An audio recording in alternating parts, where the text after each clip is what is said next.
Partage de sorcières, le podcast où l'on discute sans chichi de la femme, de la féminité et du féminisme. Hello les sorcières! Bienvenue dans le nouveau format du podcast Partage de sorcières. Aujourd'hui, j'ai la chance incroyable d'être accompagnée non pas de une, mais de deux sorcières. Et du coup, je vais commencer par Selenia. Enchantée. Enchantée et merci infiniment d'être parmi nous. Du coup, toi, t'es sorcière, t'es comme trois cercles dans les environs de Genève. Est-ce que tu serais d'accord de te présenter en deux mots? Avec plaisir. Ouais, mon prénom sorcière, c'est Selenia. Et puis, j'ai travaillé pendant 2 ans en tant que sorcière professionnelle sur Genève, à domicile et en roulotte aussi. Trop bien. J'ai reçu pas mal de consultations occultes dans ma roulotte. Et puis, je suis aussi l'autrice d'un livre qui s'appelle Circé, mythe et culte d'une magicienne solitaire aux éditions Danaé. Et puis j'apparais comme aujourd'hui avec des sorcières ou pour des événements, des festivals, choses comme ça. Par exemple, le Festival des sorcières. Voilà. Genre, par exemple. Et son bouquin, vraiment, je vous le conseille, il est super cool, mais on aura l'occasion d'en reparler, voire même d'approfondir le thème de Circé. En tout cas, franchement, merci pour ta confiance, c'est trop cool de te compter parmi nous aujourd'hui. Et puis, Anaïs Guiraud, qu'on ne présente plus, mais qui se présente quand même. Ah bon.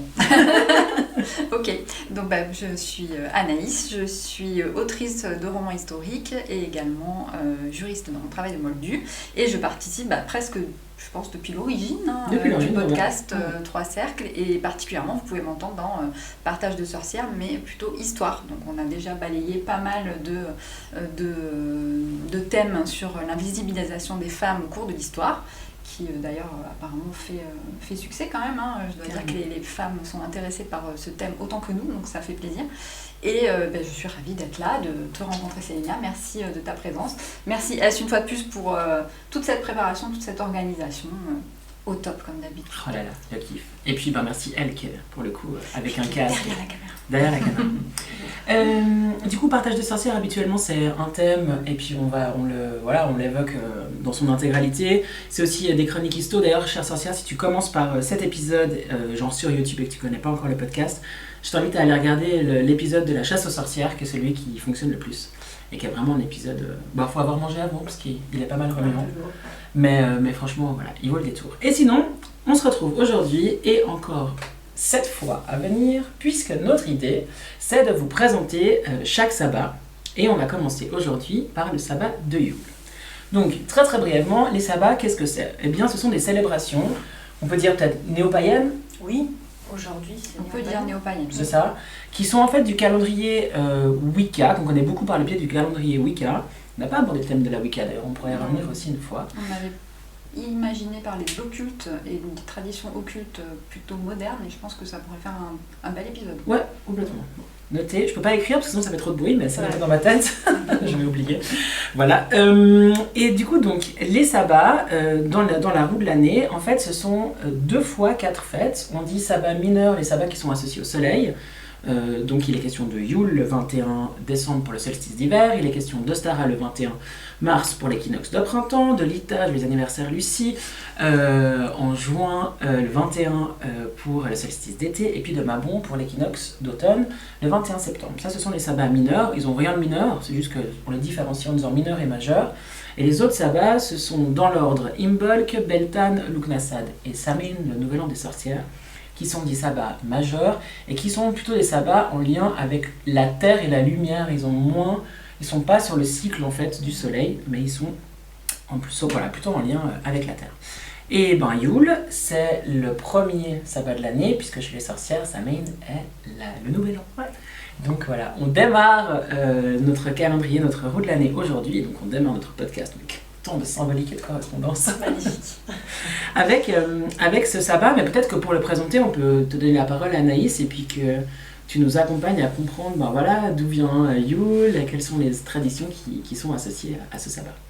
Effectivement, quand on a parlé de faire les sabbats, moi j'ai tout de suite dit, voilà, ce qui m'intéresse, c'est forcément de creuser les anciennes traditions et de voir quelles sont les racines réelles qu'on peut retrouver aujourd'hui dans, tu l'as très bien expliqué, ces sabbats ou ces rites qui sont remis au goût du jour. Et ce que je trouve justement très intéressant, c'est de s'apercevoir que même s'il y a eu beaucoup de fantasmes qui ont été un petit peu créés autour de ça, il y a quand même des origines qui sont vraiment réelles et historiques. On peut vraiment dire aujourd'hui que les découvertes archéologiques nous permettent d'affirmer que le solstice d'hiver, comme son pendant le solstice d'été, ils sont fêtés par les hommes depuis à peu près la période préhistorique et notamment la période néolithique. Donc la néolithique démarre un petit peu vers moins 9000. J'aurais dit moins Avant 5000, j'ai pas mes dates. Avant Jésus-Christ, on est bien plus vieux que ça. Et c'est ça qui est d'ailleurs intéressant, c'est qu'on a beaucoup rattaché les traditions des sabbats comme Yule ou l'Ita aux Celtes, mais en fait c'est bien plus ancien que cela. Le néolithique c'est bien pré-celtique, c'est vraiment bien avant. Oui, parce qu'en fait, il est question dans Sabbat où on se rend compte, même avec des facultés cognitives qu'on peut imaginer tout à fait égales aux nôtres ou un petit peu en dessous, mais que le jour le plus court ou le jour le plus long, parce que c'est ça dont il est question pour Yule, voilà. Ça se voit, exactement. La définition astronomique d'un solstice, c'est vraiment, en tout cas du solstice d'hiver, c'est vraiment ce moment où le soleil est à son périgée, c'est-à-dire qu'il est au plus proche de la Terre, et donc sur l'horizon, il apparaît extrêmement bas. Et on le voit très bien aujourd'hui, on a un déficit de lumière important, même si aujourd'hui on a de la chance, il fait beau, mais on voit que le soleil est très bas, et on a dit tout à l'heure, la lumière décline très très rapidement. Donc le solstice d'hiver, c'est ça, c'est ce moment où on a le moins de la lumière du soleil dans la journée. Et nos ancêtres, ils n'étaient pas plus bêtes que nous, effectivement, ils avaient des yeux pour voir et ils ont constaté qu'il y avait ce moment qui était très important et ensuite que la nuit était vraiment très très longue. Donc on est toujours aux alentours du 21-25 décembre et c'est vraiment dans ces jours-là que le solstice d'hiver était fêté. Donc pour le néolithique, on retrouve des traces dans des très sapin très de Noël. grands... Après. Okay. Donc le sapin de Noël, disons-le tout de suite, c'est le 15e siècle, donc c'est très très récent, c'est la Renaissance. Donc on retrouve par contre dans les sites mégalithiques, des sites qui sont incroyables, et moi par exemple où j'aimerais beaucoup aller, des manifestations physiques du solstice d'hiver. Le principal c'est Newgrange en Irlande. Alors le nom n'est pas bien sûr le nom d'origine, c'est un nom christianisé. Mais Newgrange, c'est un immense cairn, un immense site néolithique mégalithique. Et donc dans ce cairn, il y a des chambres comme des couloirs, un peu labyrinthiques. Et le jour du solstice d'hiver, c'est le soleil couchant qui va traverser, la lumière va traverser toutes les chambres et va illuminer le mur du fond où il y a des runes du Hogan qui sont gravées. Donc ces symboles très... Donc c'est pas vraiment déchiffré pour le moment. Il faut savoir que, par exemple, quand on prend Newgrange, c'est un site qui a été construit avant les pyramides de Gizeh. Voilà, donc on est très très très loin dans le temps, et plus de 1000 ans avant Stonehenge, donc on est vraiment très ancien. Il y a même des traces d'habitation dès la préhistoire, donc encore plus anciens. Donc on sait que ce site-là, comme Stonehenge, sont des sites qui ont toujours une force symbolique, tellurique, et un symbole pour nos ancêtres qui les ont associés à ce rite vraiment du solstice d'hiver. Ici, c'est tellement aujourd'hui populaire qu'en fait il y a un tirage au sort pour aller sur le site le jour du solstice d'hiver. Donc c'est pas tout le monde qui peut y aller, c'est vraiment il y a une dizaine de personnes qui sont très très privilégiées et généralement sur la BBC c'est retransmis en direct sur les chaînes YouTube de la BBC. Donc on peut assister au solstice d'hiver à Newgrange via aujourd'hui la technologie.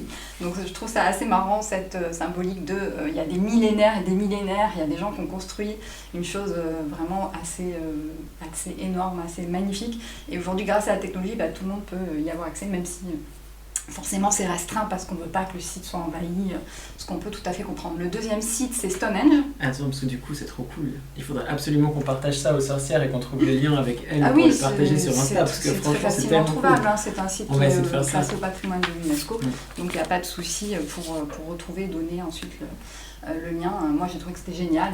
Je me suis inscrite, bien sûr j'ai pas gagné.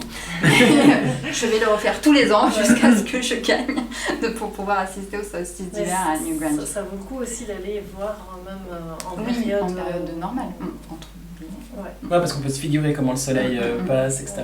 Oui, le site Machu Picchu, je crois qu'il y a aussi quelque chose comme ça qui se joue là-bas. Alors pour moi, c'est au solstice d'été, le Machu Picchu, qui vient toucher la pierre d'ancrage du soleil, qui est au centre de l'explanade du Machu Picchu. Mais oui, c'est aussi un site qui est très relié au solstice également. Et d'ailleurs, ça me permet de dire que là, on parle de Yule parce qu'on est dans l'hémisphère nord, mais qu'en fait, c'est l'Ita dans l'hémisphère sud et inversement. Donc, voilà, on contextualise un peu ici les échanges et les anciennes traditions.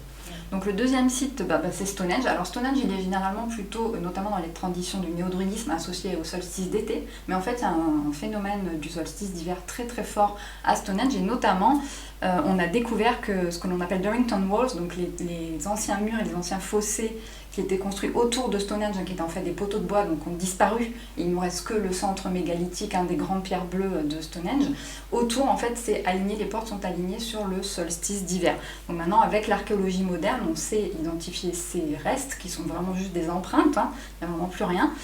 Et on sait que finalement, peut-être le solstice d'hiver avait une importance plus prépondérante pour les personnes qui utilisaient Stonehenge à titre d'endroit rituel que celui d'été. Notamment, on a retrouvé des traces de sacrifices et on sait dater les ossements, notamment des animaux qui étaient sacrifiés. Et selon ce qu'ils avaient mangé, on arrive aujourd'hui à dire qu'ils ont été sacrifiés entre décembre et janvier. Donc on voit qu'il y a quand même vraiment une forte symbolique, un fort culte autour du solstice d'hiver à Stonehenge, même si aujourd'hui il est plus connu pour effectivement le solstice d'été et le soleil qui s'aligne sur les mégalithes, ce qui est aussi magnifique. Après la complémentarité on la retrouve dans beaucoup de traditions aussi, donc c'est pas super étonnant de se dire que s'il y avait quelque chose de majeur sur l'Ita, il y a son pendant sur Yule, puisque c'est solstice d'hiver. C'est ça. Donc vraiment, on sait aussi que Stonehenge aujourd'hui, c'était un grand endroit au néolithique pour fêter ce passage du solstice d'hiver. Donc cette impression de la mort du soleil qui va renaître petit à petit, qui va revenir, et cette introduction aux mois les plus froids de l'hiver où il faut vraiment, on sait qu'à partir de ce moment-là, on ne peut plus rien récolter et il faut attendre, vraiment, faut survivre un petit peu. Il faut imaginer ces gens dans des petites maisons en torchis, en paille, etc., avec ces hivers qui sont très durs. Avec celui-là où il fait moins 3 en ce moment. Voilà, là on comprend bien. Donc on sait que là on est sur la réserve. Donc pendant encore 2 mois, effectivement, au moins jusqu'à Ostara, il faut être vraiment très dans la survie et faire attention et bien gérer les choses pour arriver jusqu'au printemps, la promesse du printemps, le renouveau qui va bientôt venir. Donc le troisième site que j'ai sélectionné, c'est en Allemagne, ça s'appelle le cercle de Goseck. Donc là, il n'y a pas de mégalithes, on suppose qu'il y en avait, mais ils ont peut-être été réutilisés ou enlevés. Donc c'est de nouveau des cercles dans le sol, des immenses cercles. Et là aussi, les 2 portes de ces 2 immenses cercles sont reliées, sont alignées sur le solstice d'hiver. Donc on a longtemps pensé que c'était un site qui était relié au solstice d'hiver, mais on n'en était pas bien sûr. Et en fait, c'est une découverte majeure qui a été faite à une vingtaine de kilomètres, pas très loin, qui a pu vraiment décider que c'était, un site d'importance majeure. C'est le disque de Nebra. Donc là aussi, je vous encourage à aller voir sur Internet ce qu'est le disque de Nebra. C'est un disque en bronze et en or qui est la première représentation astronomique du monde. Donc on a la Lune, on a le Soleil et on a un amas d'étoiles qu'on a identifié comme peut-être étant les Pléiades. Les Pléiades, c'est très intéressant, ce sont les étoiles avec Sirius sur lesquelles les pyramides d'Égypte sont alignées. Donc effectivement, Newgrange, c'est vraiment incroyable. Je vous invite à aller voir sur YouTube notamment des vidéos qui filment le solstice d'hiver à Newgrange et cette lumière qui traverse les chambres. Il y a aussi, donc c'est toute une force symbolique de ce disque. Il date à peu près de 2600 avant Jésus-Christ, il pèse quand même à peu près 2-3 kilos, donc il est quand même conséquent. Et on s'est dit, voilà, effectivement, ce site plus le disque, on comprend que là, il y avait un rituel, une vénération du soleil, de la lune, des étoiles, enfin vraiment quelque chose de relié au cosmos, un système complet. Donc ça, on peut vraiment dire aujourd'hui que l'archéologie nous montre que c'est très très ancré chez l'homme, depuis vraiment... Et la femme. Et la femme, bien entendu, quand je dis l'homme. Mais que se passe-t-il à la liste aujourd'hui ? Et pourquoi l'homme ? C'est dimanche. Anissa nous a prévenu que dimanche elle avait pas envie de faire les Je suis trucs. pas bien alignée. C'est moi qui suis mal alignée. Mais surtout pourquoi ? Parce que la deuxième grande tradition dont je voulais vous parler, ce sont les Saturnales romaines, les fêtes romaines du solstice, qui se passaient toujours la semaine avant le solstice, donc entre le 17 et le 25 décembre à peu près, selon notre calendrier, mais qui est à peu près le même. Et surtout parce que à l'époque, dans ces fêtes, c'était un dieu qui était révéré, et c'était le dieu Saturne. Donc Saturne est un dieu chthonien, c'est un dieu qu'on connaît mal, qui est lié aux forces, une fois de plus, souterraines, etc. Chthonien souterrain. Les mondes occultes. Les mondes occultes d'en dessous. Et Saturne, c'est Chronos à la base, qui est remplacé ensuite par Jupiter, Capitolin. Donc là aussi, on a le vieux roi qui décline et qui est remplacé par un nouveau dieu, qui est Jupiter, qui est plus beau, qui est plus fort. Ouais.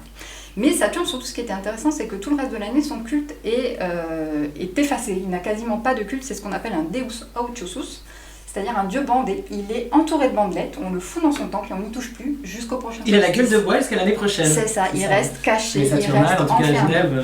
Et c'est vraiment le symbole du dieu obscur, du dieu sombre, du dieu qui est Le reste de l'année, il n'a pas vraiment d'intérêt. Ok. Donc il reste caché dans son temple, dans sa grotte. obscurité. Voilà, il reste dissimulé aux autres.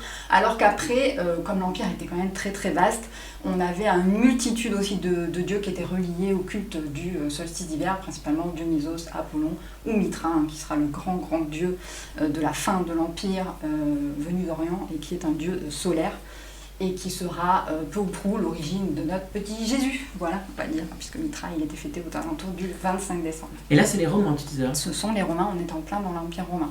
Donc ce sont les Saturnales. Les Saturnales sont donc une semaine de fêtes complètes. Ça va être vraiment des fêtes immenses. Ce sont les fêtes préférées, d'après les poètes, et notamment Ovide, des Romains. Et donc principalement parce que on s'offre des cadeaux. Et on fait la fête, on fait des grands banquets, bon ça on connaît, on décore les maisons avec des arbres ou des végétaux à feuillage persistant, ça on le retrouve tout le temps, on va le retrouver encore, tu parlais de sapin de Noël tout à l'heure, là c'est du lierre, du houx, du chêne vert, qui reste des végétaux qui restent toujours verts toute l'année, pour montrer que y a des végétaux qui résistent. La vie continue. La vie continue, même si on est vraiment dans un mode survie très bas, où on fait attention, on est un peu renfermé, la vie elle est toujours là, elle est toujours présente et elle continuera de renaître. Et ça c'est une symbolique qui est toujours présente aujourd'hui. Qui est toujours présente aujourd'hui, qui a été reprise bien entendu dans tous je pense les rituels et les artefacts ou les symboles qu'on va voir. Ça revient à chaque fois, c'est vraiment ce côté, oui, on est au plus bas de l'année, on est au moment où ça va commencer tout doucement à remonter, mais on sait qu'on a encore 2 mois où, par exemple, chez les Romains, il n'y avait pas vraiment de célébration. Janvier et février sont des mois un peu morts. Donc on ne célèbre pas. Par contre, les Saturnales étaient des énormes fêtes avec, on en a parlé dans notre podcast sur l'Antiquité, et c'est ça que j'ai trouvé intéressant, une inversion totale des rôles. Donc on sait que l'Empire romain et la souveraineté romaine, c'est une société extrêmement inégalitaire, puisqu'elle est fondée majoritairement sur l'esclavage. Et bien, lors des Saturnales, on va trouver cette inversion sociale, donc les esclaves deviennent les maîtres. Ils peuvent en tout cas avoir les mêmes droits pendant toute cette période que leurs maîtres ou que des citoyens romains. Ils ont droit à des cadeaux, ils ont droit à de l'argent et ils ont droit à faire tout ce qu'ils n'ont pas le droit de faire pendant l'année en fait. On va retrouver ces pratiques d'ailleurs dans les carnavals et au Moyen-Âge et dans les fêtes médiévales des fous, où on joue ce rôle d'inversion, où le paysan devient le seigneur, etc. Voilà, on va vraiment retrouver cette tradition, va rester. Et Saturne avait aussi droit à ses sacrifices, et notamment les gladiateurs révéraient beaucoup Saturne, et pendant 10 jours, ils se battaient, ils offraient leur combat en fait en l'honneur de Saturne. Donc c'était vraiment des fêtes, des immenses fêtes, qui étaient très très très populaires, c'était les fêtes un peu préférées de l'Empire romain. Donc c'est de ce moment du solstice qu'on va fêter un petit peu pour dire voilà, on a tout ce qu'il faut, on est capable d'assumer ce qui va nous arriver, la suite de la saison froide, quoi, un petit peu. Et le côté extrême des Saturnales, il est toujours présent ici, parce que franchement, je sais pas vous, mais dans la célébration de Yule, de son pendant chrétien Noël, ici, c'est plein de repas de famille, oui. Énormément de nourriture, c'est être ok avec le fait que sur la table, il y a beaucoup trop de choses à manger par rapport au nombre de convives qui sont invités. Il y a quelque chose l'excès aussi bien que les cadeaux font vraiment partie. C'est ce symbole de on fait avec toutes les réserves pour montrer qu'on a les réserves. Donc on a de quoi passer, vous inquiétez pas, ça va bien se passer. Regardez, on est capable de dépenser beaucoup, d'avoir beaucoup. Donc on sait qu'après, c'est aussi un peu le dernier show avant 2 mois d'un peu de disette, donc on y va à fond. C'est un petit peu ça. Avant de remettre nos bandelettes. Voilà, avant de remettre nos bandelettes et de rester tranquille jusqu'au prochain sabbat. Et tu avais une dernière tradition. Et donc une dernière tradition, bien entendu, c'est les traditions scandinaves et germaniques auxquelles on relie Yule, l'origine de Yule en tant que telle, puisque Yule c'est le mot anglais pour Yol, un vieux norrois. Donc on n'a pas l'étymologie exacte de ce mot, il y a beaucoup de discussions sur cette question, mais en gros ça voudrait dire croix ou roue, donc on retrouve cette idée de roue de l'année avec tous les sabbats puisque c'est le premier, donc ça serait celui qui ouvre la roue, mais c'est pas forcément certain. Pourquoi ? Parce que toutes les sources qu'on a sur cette période et sur ces traditions, ce sont des sources qui sont antérieures et qui sont du coup christianisées. La principale source, c'est la saga de Hakon, roi de Norvège, donc de 934 à 961, racontée par le fameux Snorri Sturluson, que nous avons, fameux dont nous avons déjà parlé et écorché le nom. Hein, déjà écorché, donc c'est vraiment Snorri Sturluson, et qui a donc écrit Lemskringla, donc la saga de Hakon, roi de Norvège. Donc ça, c'est le XIIIe siècle. Donc on voit que Hakon, c'était le Xe siècle. Donc on est déjà presque 2 siècles après lui quand Snorri Sturluson raconte comment ça se passait les sabbats de Yule ou Yol. Donc Yule, Ij, au accent grave, L. Voilà. Donc Yule, c'est la traduction en anglais, en vieil anglais. Donc c'est vrai qu'avec un témoin de 300 ans après, bon, c'est un petit peu délicat de dire qu'il avait vraiment les bonnes sources, mais ce qui permet quand même d'accorder crédit à ce qu'il raconte, c'est que c'est vrai que les peuplades scandinaves et balto-finnoises ont été les dernières un petit peu, et aussi la Livonie, donc c'est tous les pays qui sont aujourd'hui en bord de mer Baltique, sont été les derniers à être christianisés. Donc ils ont quand même gardé leur tradition pendant beaucoup plus longtemps que le reste de l'Europe chrétienne, qui est devenue chrétienne. Donc on avait vraiment cette marque du solstice d'hiver, donc cette fête baptisée Yol, et ou aussi Minvinternaterra, donc au milieu de l'hiver. Et ça, c'est toujours une comme tradition on trouve en Suède. Mi-Winter, voilà, Ouais, avec Midsommar, avec le milieu de l'été. Ouais. Donc on trouve les deux, une fois de plus, les deux pendants, les deux traditions qui se répondent dans les deux moments de l'année qui représentent le soleil et sa course majeure. Donc là, on sait qui vit. Visiblement, c'était vraiment une fête qui était dédiée à Odin, qui est vraiment le dieu de l'hiver, le dieu mystique aussi, hein, le dieu des rois. Donc c'était quand même des célébrations très très liées à la royauté et à la puissance, à la célébration du pouvoir.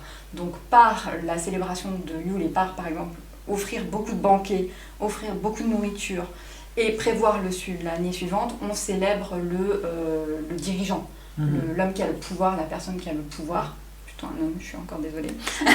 Je t'ai pas repris sur celui-là, là, pour le coup, effectivement. Voilà. Mais on sait qu'il y avait... Histoire, on le sait, on l'a vu, il y avait des femmes vikings très puissantes, il y avait des Freya très importantes, donc c'était à la fois cette célébration du pouvoir royal et de ce qui est commun à tous ces festivals dont on parle depuis le début, la renaissance, l'abondance, la célébration de la vie qui va revenir. L'espoir. Voilà, exactement, l'espoir dans la lumière surtout. Et donc on avait de nouveau des grands banquets, des végétaux persistants. Toujours pas d'arbre de Noël, je suis désolée. Mais quand même, ces végétaux persistants qu'on met dans les maisons, ils symbolisent bien entendu l'arbre monde. Hein, donc que ce soit Yggdrasil ou Irminsul chez les Germains, c'est reste quand même traditionnel de mettre des végétaux pour symboliser cet arbre qui fait le lien entre tous les mondes et qui est la base de la mythologie scandinavo-germanique. Donc on retrouve les mêmes éléments. Et c'est vrai que, notamment la Wicca, mais d'autres traditions, hein, je ne veux pas du tout stigmatiser la Wicca de quoi que ce soit, mais d'autres traditions modernes de sorcellerie rattachent principalement les fêtes de sabbat à la mythologie scandinavo- et finnoise baltique. Donc il y a une logique, mais moi je mets toujours le bémol de dire attention parce que les sources qu'on a sur cette période, ce sont des sources qui sont christianisées et donc qui sont soumises à caution parce qu'on les a travaillées dans le temps pour qu'elles correspondent à une idée et cette idée, elle est celle qui a été reprise par le christianisme de faire de cette période le Noël qu'on connaît tous et qui reprend, tu l'as dit tout à l'heure, les mêmes thèmes et en fait les mêmes symboles que les traditions anciennes. Donc on a calqué la naissance de Jésus qui n'est pas du tout né à Noël, hein. Plutôt des indices qu'on a dans la Bible, il serait né plutôt printemps, donc rien à voir. Mais on l'a fait naître à Noël, pourquoi ? Parce que c'est la date des Saturnales, grande fête, c'était la date de la fête ensuite de Sol Invictus, c'est la fête de Midvinterna ou de Yule chez les Scandinaves. Donc quand on a rassemblé tous ces peuples sous la croix, forcément on a voulu que ça corresponde à ce qui était le plus simple pour eux de digérer. Et comme c'est vachement moins important que la date de la mort de Jésus, le pape, je ne sais plus lequel, je vais vous dire ça, je l'ai retrouvé, c'est lui le coupable. C'est le pape Jules Ier, voilà, au IVe siècle, qui a décidé que le 25 décembre, ça serait la date officielle de la naissance de Jésus, voilà. Parce que ce qu'on avait déjà vu dans les podcasts, puis ce qu'on sait assez toutes quand on commence un peu à réfléchir sur sur notre monde, notre héritage chrétien, etc. Et vous savez très bien que moi, je ne vais pas critiquer la foi des personnes qui sont chrétiennes. Néanmoins, quand il y a eu la christianisation de notre culture, et ben en fait, on a repris l'existant, et c'est du pur marketing. Hein.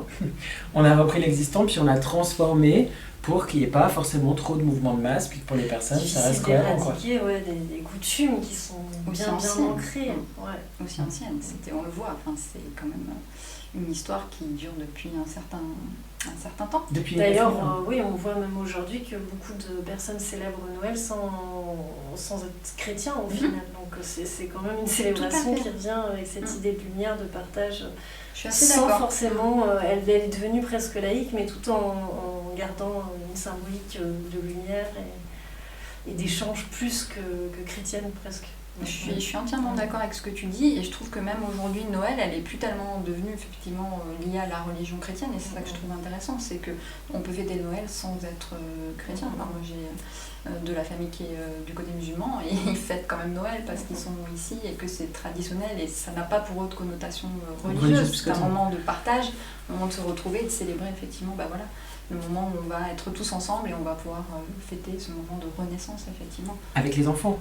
Et il y a ça aussi dans cette célébration, c'est que l'enfant il est au cœur de la célébration, on reçoit les cadeaux, on en reçoit toutes et tous, mais enfin il y a quand même quelque chose de totalement pérenne dans cette célébration parce que on fait plaisir à des petits, il y a toute une tradition qui s'est créée à côté avec le Père Noël, etc. Alors on valide pas, mais il y a quand même quelque chose d'un point de vue sociologique qui s'est fait très très fort avec cette fête. Donc, surtout on voit aussi dans la sphère celtique qu'il y avait aussi la bénédiction des mères justement, on faisait des bénédictions pour les mamans, qu'elles mettent au monde les enfants à cette période de l'année, c'était vraiment considéré comme un symbole fort de naissance, quoi. Ouais. Ah ouais, moi il m'a raté parce qu'il est né le 31 décembre, mon fils. Il était prévu pour le 25 et on a oublié de bien le célébrer cette année-là. C'est la période, quoi. Ça marche, ok, bon, je le prends pour moi aussi. T'étais mère au moment de You. J'étais mère au moment des Yule, j'ai bu du champagne, vilaine moi. Et du coup, Sélénia, si on reste dans le, un peu dans l'histoire et dans notre héritage, toi, tu as creusé un peu les figures, peut-être les archétypes et les déesses, etc., qui sont associés à cette période de l'année. Oui, c'est vrai qu'on a parlé beaucoup des dieux, des figures masculines, parce qu'il y a cette figure du solaire qui ressort beaucoup. Et puis, la figure solaire masculine, c'est vrai qu'elle est souvent... c'est quelque chose qui vient souvent sur la scène, mais alors qu'il y a aussi des divinités féminines qui ont cette part solaire, mais c'est pas celle-ci qui est mise en avant effectivement à la période du solstice d'hiver, va plutôt trouver le visage de la vieille femme de l'ancienne. Et il y a plusieurs figures féminines qui symbolisent ce visage-là. Et j'ai fait le focus sur 3 d'entre elles, mais pour un peu ouvrir les portes de Yule, j'avais envie de parler de la déesse Fauna, qui est une déesse romaine, et qui n'est pas forcément associée au visage de l'ancienne, mais par contre elle est vraiment associée à cette obscurité que peut nous apporter les bois, la forêt, le monde végétal, voilà. On l'adore, je la connais pas celle-là en plus. Ouais, elle n'est pas très connue, Fauna, c'est vrai, c'est une sœur du dieu Faunus qui est un petit peu plus connue. C'est la version féminine de l'homme vert. Et puis, donc c'est la végétation persistante aussi. Elle est la reine des faunes, donc maîtresse de la forêt, des animaux, des créatures sauvages. Et elle est prophétesse, elle a la vision du destin. Et pour moi, en fait, cette déesse-là, au-delà de Yule, c'est un peu aussi la déesse des sorcières. Parce qu'on a associé Yule, c'est païen, c'est néo-païen, mais il y a aussi des traditions sorcières, on le sait, qui célèbrent cette tradition, mais dans un aspect un petit peu plus ésotérique, on va dire.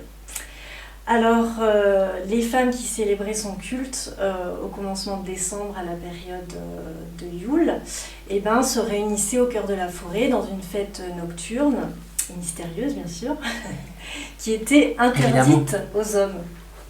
Voilà. Quel bonheur. Ciao les gars. On va faire notre fête nocturne et mystérieuse dans les bois, ok? Voilà. Laissez-nous tranquilles. Donc nous, cette année, on va à l'échoppe d'Awen faire notre fête mystérieuse si jamais, je le place comme ça au cas où. C'est ça, exactement. C'est des réminiscences de ce que les femmes ont pu vivre déjà il y a très très longtemps. Et puis donc, elle quittait quelque part la civilisation pour exprimer tout ce qu'elle n'avait pas tant le droit d'exprimer, parce qu'on sait quand même la société romaine, gréco-romaine, c'était pas très cool en fait pour les femmes toujours. Et donc dans ces célébrations, elle pouvait exprimer un peu plus de folie, elle chantait, il y avait des cris, des danses autour du feu aussi, donc on retrouve ce symbole solaire avec le feu. Le soleil qui est caché dans les bois, c'est un petit peu l'amant qu'on va retrouver au cœur de la nuit, quoi. Et elle est liée aussi aux apparitions spectrales et aux sons terrifiants des régions boisées, telles qu'on peut entendre dans les contes et les légendes. Et elle est associée un peu à cette brume inquiétante en hiver, voilà, tout cet aspect mystérieux où on peut se perdre et rencontrer l'autre monde. Voilà, Fauna, elle nous emmène à ça, à se perdre au cœur des bois, comme dans un rêve ou dans un délire mystique. Et puis c'est dans cet état qu'on rencontre les esprits de la forêt pendant la période de Yule. Donc il y a beaucoup d'esprits qui sont reliés, les petits lutins, les gnomes, certaines fées, voilà, ça fait partie aussi du folklore, ça c'est du folklore. Et puis il y a d'autres figures féminines connues qui sont associées au solstice. J'avais envie de parler de Baba Yaga. Voilà, qu'on connaît sur les t-shirts de Sarah par exemple. Du Festival des sorcières. Exactement, ouais. Tu peux le montrer? Je la montre. Pardon d'avance pour le son pendant le micro là, mais regardez-moi ça, fait par Gulliver l'aventurière et Coven. Hop. Ouais. La classe, non? Incroyable cette Baba Yaga. C'est un petit Isba avec ses pattes de poule. Non, on l'adore. On l'adore, cette figure elle est incroyable. Vas-y, présente-la nous, elle est trop bien. On a eu des magnifiques t-shirts, franchement j'adore. Et puis, pour revenir à Baba Yaga, c'est une figure slave. Donc, Baba ça veut dire âgée, la grand-mère, l'ancienne. Et elle rejoint le style de la Cagliare qui est une figure celtique.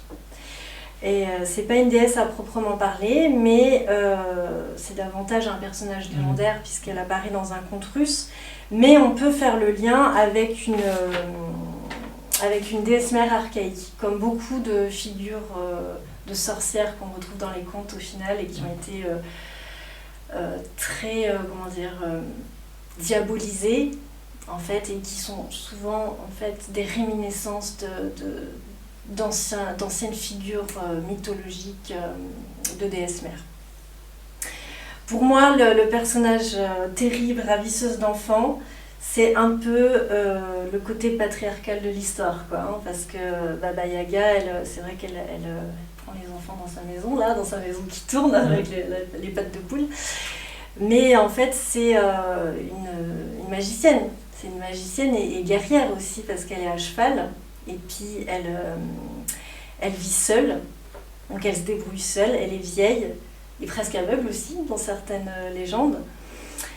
Elle est entourée d'arbres et d'animaux et elle représente donc la gardienne du royaume du monde invisible, du monde des morts aussi, que représente l'hiver, parce que c'est ça aussi, c'est la mort. Et sa cabane, elle constitue un passage obligé à la frontière des deux mondes. Et d'ailleurs, les pattes de poule, ça renvoie un petit peu à son aspect semi-animal qui n'a pas rompu avec la magie primitive et les rites ancestraux. Et ça, donc je fais le lien un peu avec Fauna aussi. Ça, on revient toujours un peu sur... Oui, si je peux juste, ça me fait vraiment penser à quelque chose qu'on a dit en plus dans notre podcast sur la chasse aux sorcières. Je viens juste de le voir en fait, mais effectivement, ce sont des attributs qu'on a ensuite donnés pour incriminer les sorcières, pour définir que la personne était une sorcière. Si jamais elle avait le malheur d'avoir une poule noire chez elle, ça y est, c'était une sorcière. Il y a vraiment cette idée d'animal un peu cette psychopompe ou voilà, liée au monde souterrain, au voile entre les mondes. Et vraiment, ça vient de me sauter aux yeux en t'entendant le dire. Il y a vraiment cette idée de la poule, des pattes, des animaux qui relient à la sorcière en fait en tant qu'archétype et qui a été, comme je le dis très bien, repris par le patriarcat et en fait par la figure, par le fait qu'on a voulu éliminer ces femmes qui avaient un savoir particulier. Ouais. Donc je trouve que c'est très intéressant. Très juste, parce que ce sont ces figures-là justement qui vont aider les sociétés à comprendre les mystères de la vie, les passages entre vie et mort, etc. Et donc avec cette maison qui tourne, elle nous renvoie aussi à la course du soleil. Donc elle a un aspect solaire, mais qui n'est pas très connu. Mais quand on y regarde bien dans le conte, on voit quand même qu'il y a des... Dans celui de Vassilis, elle est très belle, c'est elle qui lui donne la lumière, effectivement. Aussi. Ouais. Son petit crâne. Ah ouais, ok. Ouais. Ce conte, je l'ai connu dans un livre que j'adore, c'est Femmes qui courent avec les loups. C'est juste. Clarissa Pinkola Estés. Ouais. Et je trouve que justement, elle parle de Baba Yaga, il me semble. Oui. Et ça, c'est une autrice aussi qui arrive Super à bonne. passer aussi Super belle. tout à fait bien le message à propos de ces figures féminines-là. C'est vrai que d'ailleurs, si vous l'avez pas lu, les sorcières qui nous écoutez, franchement, on vous le recommande. Il est sur la librairie de 3 cercles. Et moi, c'est un des bouquins que j'ai envie de relire depuis hyper longtemps, sauf que ma palle est beaucoup trop longue. Et en fait, c'est le premier bouquin d'éveil à moi que j'ai lu. C'est ma pote Carole, que j'avais interviewée aussi dans un des premiers épisodes, qui me l'avait offert quand j'avais 16 ans. Ah ouais. Et c'est vraiment un bouquin marquant, mais je me rends compte, tu vois, de ce coup-là, Ouais. que j'ai plus les rêves. En fait, honnêtement, je me rappelle pas du tout de Ouais, ce qu'il y a en fait- abordé dedans. Non, mais je vous crois. Non, mais ouais. Mais ce qui est intéressant avec ce livre, c'est que tu peux le relire, mais t'es pas obligé de le relire en entier si jamais tu veux le sortir. Moi, je l'ai toujours sur ma table de nuit parce que quand j'ai des trucs qui me Ah ouais, c'est vrai, viennent, tu vas piquer dedans. ce soir, je sais que je vais relire les passages qui Ah parlent ouais, c'est de, une bonne idée, ouais. de Baba Yaga. Ça Ouais. va me suffire. J'ai pas besoin de tout relire en entier. Bon, le chemin à l'intérieur du livre est assez cool Et aussi. c'est sympa, mais quand tu l'as fait une fois, Ouais. sauf si tu l'as fait il y a longtemps. Ouais. Mais l'avantage de ce bouquin, c'est ça aussi. C'est que tu peux piquer des petits passages quand tu as un truc comme ça, une synchronicité qui te revient. Ouais. Bah, voilà. Très inspirant, Ouais. ouais, c'est vrai. Et donc, Baba Yaga, c'est le symbole de cette obscurité qui va demeurer en fait pendant l'hiver et aussi pendant cette nuit la nuit la plus longue de l'hiver. Et puis, tout à l'heure, j'ai fait lien avec la Cagliare. La Cagliare, en fait, c'est une figure féminine qu'on voit souvent, on le voit écrit C-A-I-2-L-E, C-A-H. Je ne sais pas si vous en avez Ouais. déjà entendu. Ouais. On dit la Cagliache, mais en fait, ça se dit la Cagliare. Donc ça, c'est vraiment aussi le visage de la sorcière de l'ancienne qui joue un rôle de gardienne du seuil. Elle incarne l'ombre, mais pas le mal, comme on peut imaginer des fois, justement avec les contes, les légendes. Donc elle personnifie la dureté de l'hiver. Alors la Cagliare ou la Clare, là c'est prononcé en gaélique, mais voilà, on la retrouve en Irlande, en Écosse. Et en fait, en Écosse, on l'attribue à la création des montagnes et des collines.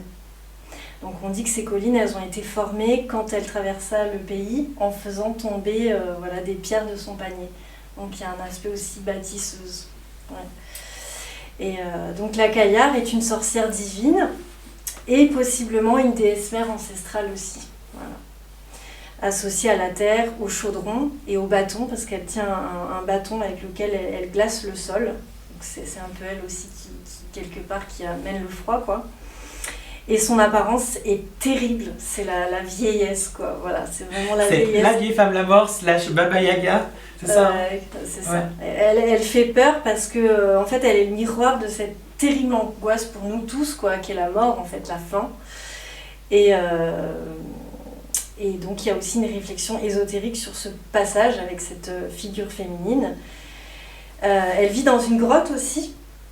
La grotte qui est toujours évidemment reliée aussi à la femme, quelque part au ventre de la mer. Et elle peut parfois se changer en rocher. Et quand arrive le printemps, cette Cagliare, elle se transforme en la déesse Brigitte, en Irlande en tout cas.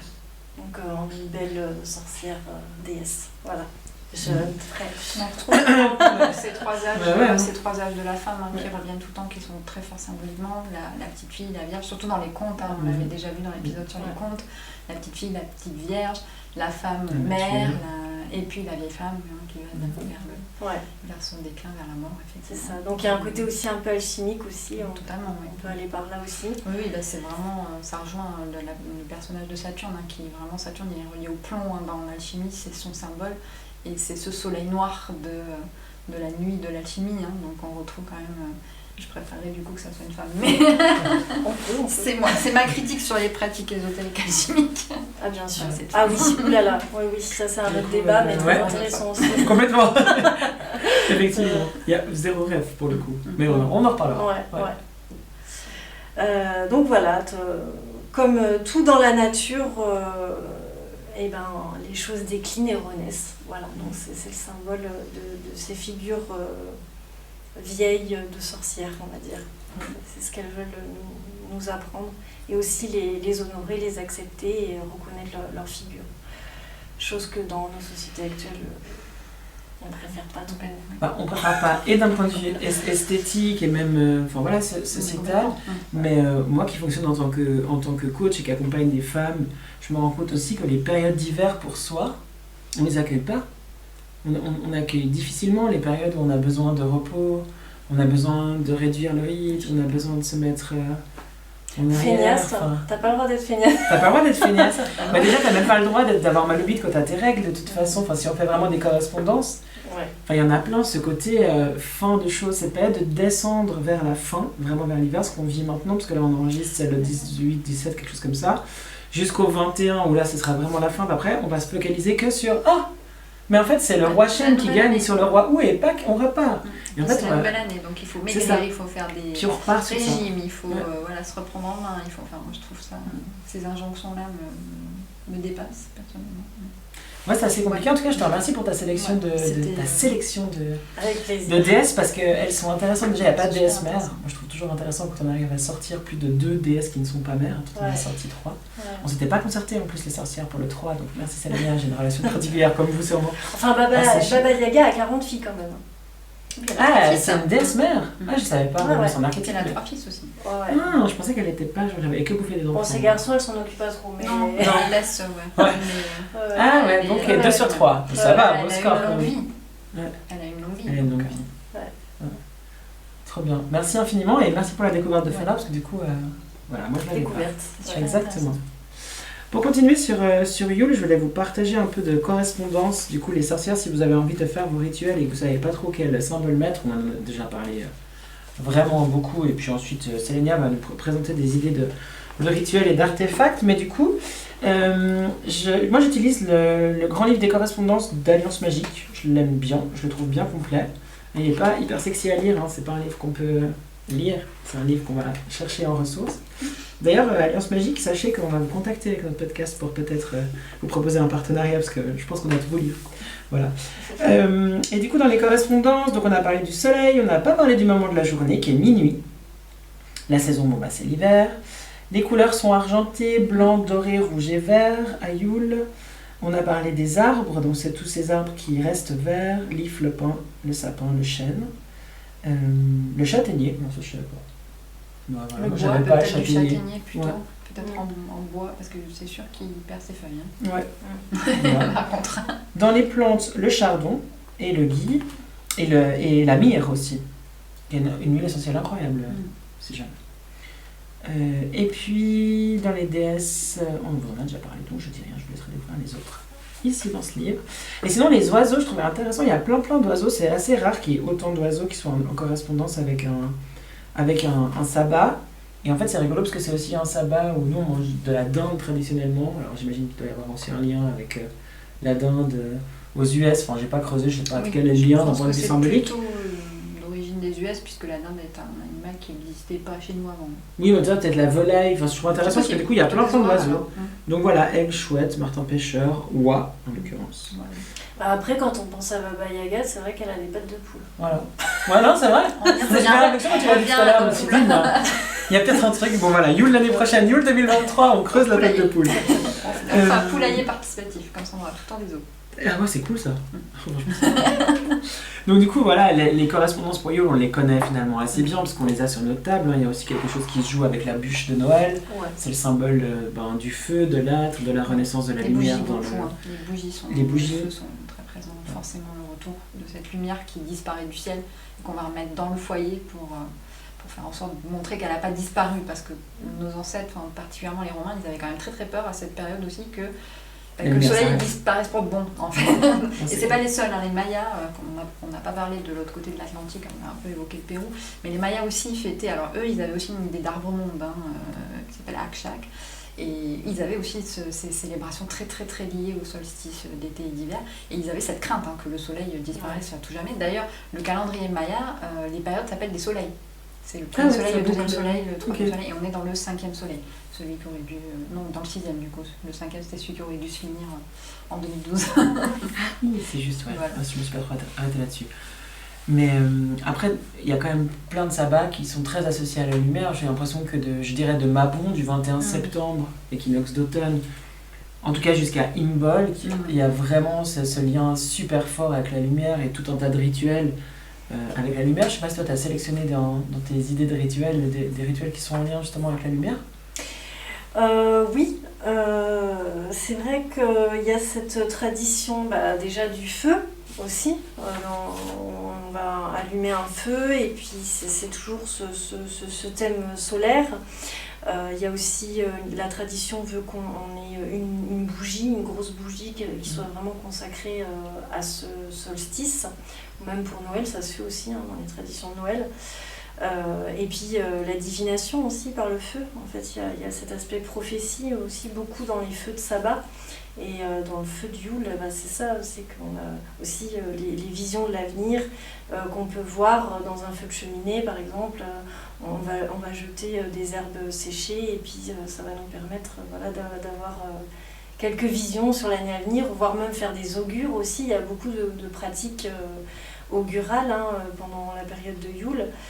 Il y a une tradition qui est assez connue, c'est celle de mettre des feuilles de gui dans un mouchoir, de faire 9 nœuds et puis de le mettre sous l'oreiller et ensuite la nuit les rêves viennent, on peut la veille avoir posé une question ou voilà. Trop bien, je connaissais pas. Alors moi je connaissais avec la cannelle. Aussi, il y en a pas mal. Je ne savais pas avec le gui. Et puis sinon après il y a aussi tous les rites d'invocation qu'on peut faire aussi à la vieille femme de l'hiver et toute la symbolique qui va avec. Ritualiser sa cuisine aussi, par exemple, avec les petits bonhommes de pain d'épices. Par exemple, n'allez pas voir le compte Instagram de Sélénia. Si. Les petits gâteaux.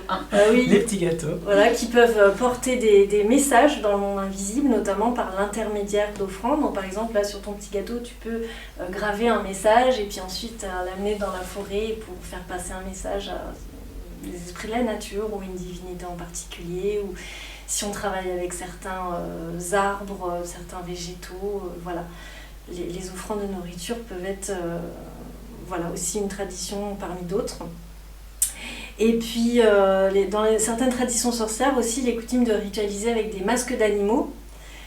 Tu as parlé des sacrifices d'animaux dans les... Oui, Newgrange notamment, ou Stonehenge. Voilà, c'est quelque chose, le monde animal toujours qui revient énormément. Parce qu'il y a cet aspect de survie et les animaux ont un instinct de survie qui est extrêmement développé. Et voilà, c'est ça qu'on va mettre aussi, qu'on va honorer, c'est cet instinct qu'on a toujours pour la vie et cette célébration de vouloir toujours vivre tout simplement. La prophétie du gui, j'en ai parlé. Qu'est-ce qui peut être intéressant aussi ? Oui, cette bûche de Yule. Cette bûche de Yule, depuis longtemps, elle a été brûlée chaque année. Quelquefois, on peut garder aussi un morceau de l'année précédente et la brûler l'année suivante. Ça apporte la chance, la fortune. Il y a les feuilles de gratitude aussi à accrocher sur l'arbre de Yule ou l'arbre de Noël. Ça se fait encore. Si vous allez au marché de Montreux, il y a toujours les sapins où tu peux pendre tes petits papiers avec des vœux. Alors moi quand j'y vais, je regarde toujours parce qu'il y a toujours des trucs, c'est hilarant. Il y a des gens qui souhaitent des choses très très très très drôles. J'en poste souvent en story quand j'en trouve des sympas. Mais oui, c'est vrai que ça c'est une pratique qu'on retrouve. Alors bizarrement en France ça se faisait pas. Ça fait pas partie des traditions. À Genève, à Carouge, j'ai vu un arbre à souhait. Donc, ouais. Mais après, il y a tellement de syncrétisme, il y a tellement... c'est vrai, après c'est difficile, on perd les traces. Ah oui, de toute façon. Et puis voilà, il y a eu tout tout ce côté voilà, récupération par le Bien christianisme, hein, on l'a dit, on va Ouais. pas se cacher, c'est d'une récupération. Donc oui, Ouais. c'est difficile de gratter et de retrouver ce qui était vraiment à l'origine, mais c'est toujours intéressant. Et puis, dans les traditions néo-païennes, en tout cas, ou sorcières, hein, selon où on se place, il y a cette tradition de poser 3 bougies sur une bûche, et symboliquement, tout simplement, pour représenter la lumière, ou même pour faire un rituel magique. 3 bougies qui peuvent représenter voilà, le passé, le présent, le futur, ou éventuellement des étapes de la vie. Voilà, on peut aussi faire de la magie avec les bougies de Yule. Et puis, bien sûr... un rituel, ça va aussi jusqu'au geste symbolique, donc tout ce qui est, toutes les actions communautaires, associatives sont bienvenues hein, pour resserrer les liens d'humain à humain, mais aussi resserrer les liens interespèces, donc nourrir les oiseaux, aider les animaux, tout ça pour la survie, parce que l'hiver c'est dur, on s'aide tous les uns les autres, voilà. Et puis voilà, je crois que j'ai fait le tour. Si vous avez des choses à rajouter, un des symboles forts, moi je trouve, c'est quand même la bûche de Yule. La bûche de Yule et les bougies, comme tu en parlais tout à l'heure. Il y a vraiment la tradition, c'est de ritualiser avec des bougies en forme de spirale pour symboliser cette vie cyclique. Voilà. Moi, j'ai l'impression que ce qui est le plus prégnant pour moi, c'est ce qu'il y a dans la nourriture. C'est ces petites offrandes de biscuits, c'est faire... Ce matin, je fais des biscuits de Yule avec mon fils, on les a décorés. Enfin, il y a vraiment, je trouve, quelque chose qui se joue dans la nourriture, parce que et c'est la nourriture avec, quoi. C'est vraiment ce moment de faire ensemble, mais c'est aussi s'asseoir avec un bon cidre chaud aux épices. Il y a vraiment ce moment de... Voilà. Moi, c'est vraiment pour moi, puisqu'on est dans l'interprétation perso, Oui. au final, Bah oui, c'est ça. de toute façon, on en revient toujours à ça aussi. Ouais, hein. oui. On est connectés, donc on a tous des choses un peu particulières. Moi, c'est vraiment... Alors, moi, je suis née le 23 décembre, dans la période pleine de Yule. Si je prends le calendrier romain, c'est bon pour moi.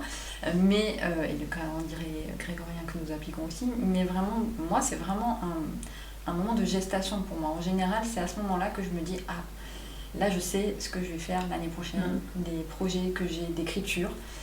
Grand scoop que je vous donne, un de mes derniers projets qui sera aussi fait au Yule de 2023, ce sera une réécriture de conte et ça sera Baba Yaga. Voici ça la très belle.